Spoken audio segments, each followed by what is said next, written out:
Awuyabona kodwa iphise la esontweni mfethu, uma kuphela inkonzo wayihlalela phansi nje, baphuma abantu kwaze kwaxega nasemgwaqweni, bangampintshana nabantu emgwaqweni, wayihlalela phansi nje. Khona le phisi nje eyenzeka nje uma uyihlalele phansi, futhi ngathi ngayenza kahle lento uwedwa, ungahlali namuntu, uyihlalele wedwa, ingcele ngesihlahla, uma uthanda uyihlalele emthunzi, uyihlalele wedwa, kunale phisi.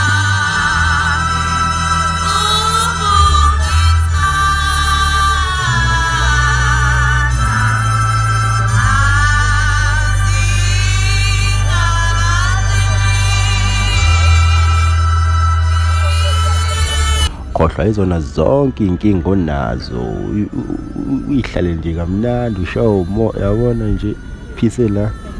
Hhayi umuntu kuphela inkonzo-ke manje usephuthuma edokodweni, uyobeka umNazaretha, uyaqeda, uyaphuma, uyehle enyukayo manje-ke useswenkile, funa sibone umswenko wakhe, ucuthile manje, uncinga amadoda, awusasi nje.